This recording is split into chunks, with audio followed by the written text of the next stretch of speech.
you hear what I was playing, Lane? I didn't think it polite to listen, sir. I'm sorry for that, for your sake. I don't play accurately. Anyone can play accurately. But I play with wonderful expression. As far as the piano is concerned, sentiment is my forte. I keep science for life. Yes, sir. And speaking of the science of life, have you cut the sandwiches for Lady Bracknell? The cucumber sandwiches. Yes, sir. The sandwiches. Yes, yes, good. Oh, and by the way, Lane, I see from your book that on Thursday night when Lord Shorman and Mr. Worthing were dining with us, 8 bottles of champagne are entered as having been consumed. Yes, sir. 8 bottles and a half a pint. What is this that is a bachelor's establishment? The servants invariably drink the champagne. Asked merely for information. I attribute it to the superior quality of the wine, sir. I've often observed that in married households, the champagne is really of a first-rate brand. Good heavens, is marriage really so demoralizing? Marriage! I believe it is a very pleasant state, sir. I've had very little experience with it myself up to the present. I've only been married once. That was in consequence of a misunderstanding between myself and a young person. I don't know if I'm that much interested in your family life, Lane. No, sir, it is not a very interesting subject. I never think of it myself. Very natural, I'm sure. I will do, Lane, thank you. Thank you, sir. Thank you, Lane. Oh, Lane. Lane's views on marriage seem somewhat lax. Really, if lower orders don't set a good example, what on earth is the use of them? They seem as a class to have absolutely no sense of moral responsibility. Mr. Ernest Worthing.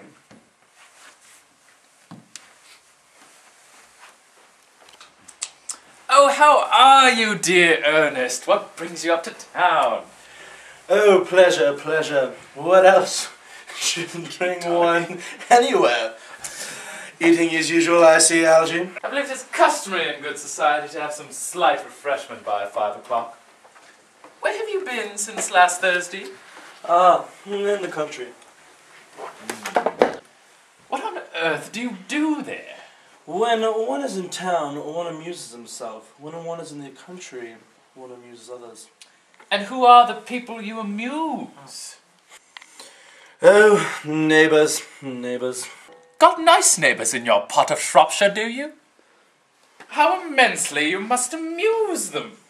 By the way, Shropshire is your country, is it not? Shropshire, yes, of course. Hello! Why all these cups? Why cucumber sandwiches? Why such reckless extravagance in one so young? Who's coming to tea? Oh, merely Aunt Augusta and Gwendolen. How perfectly delightful! Yes, that is all very well, but I'm afraid Aunt Augusta won't quite approve of you being here. Why, may I ask? My dear fellow, the way you flirt with Gwendolen is perfectly disgraceful. It is almost as bad as the way Gwendolen flirts with you. I am in love with Gwendolen. I have come up to town expressly to propose to her. I thought you'd come up for business. I mean pleasure. They'll call this business. How utterly unromantic you are. I really don't see anything romantic in proposing. It's very romantic to be in love, but there's nothing romantic about a definite proposal.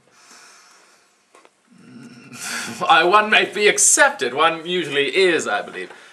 Then the excitement is all over. The very essence of romance is uncertainty. If I ever get married, I'll try to forget the fact. I have no doubt about that, dear Algy. The divorce court was specially invented for people whose memories are so curiously constituted. Oh, there's no use speculating on that subject. Divorces are made in heaven.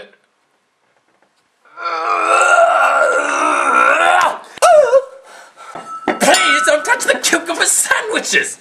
They are ordered specially for Aunt Augusta. Really? The nerve! Well, you have been eating them all this time. That is quite a different matter. She is my aunt. Have some bread and butter. The bread and butter is for Gwendolyn. Gwendolyn is devoted to bread and butter.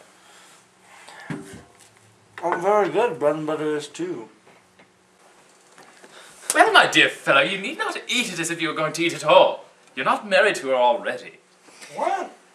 If you behave as if you were married to her already, you are not married to her already, and I don't think you ever will be. Why on earth do you say that? Well, in this first place, girls never marry the men they flirt with. Girls don't think it right. Oh, that is nonsense. It isn't! It is a great truth. It accounts for all extraordinary number of bachelors that one sees all over the place. In second place, I don't give my consent. Your consent?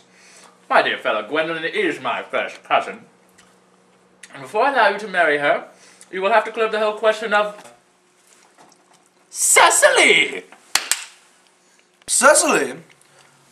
What on earth do you mean by Cecily? I don't know anyone of the name of Cecily, Algie.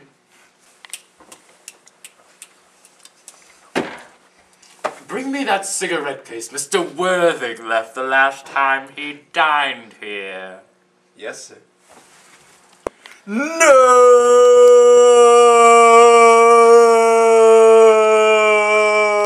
No!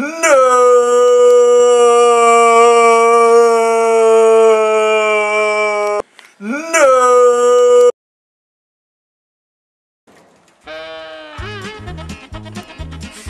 I've had very little experience with myself. I didn't make a face! It isn't! It isn't! It is great! It is a...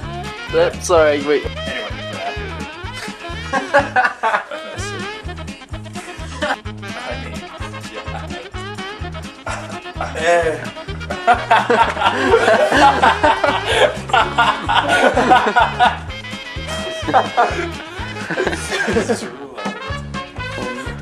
I'm still recording. As far as the piano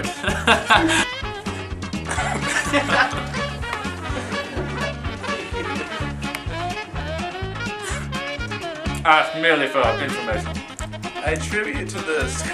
Damn it, it's up to the present. I've only been married once. That was in consequence. Stop. It is very romantic to be... Why did I let it go? I'm still recording. What was he doing? You just... It's my... I go... Okay, just start up. Just do that again. Pleasure, pleasure. What else would I do? Eating as usual.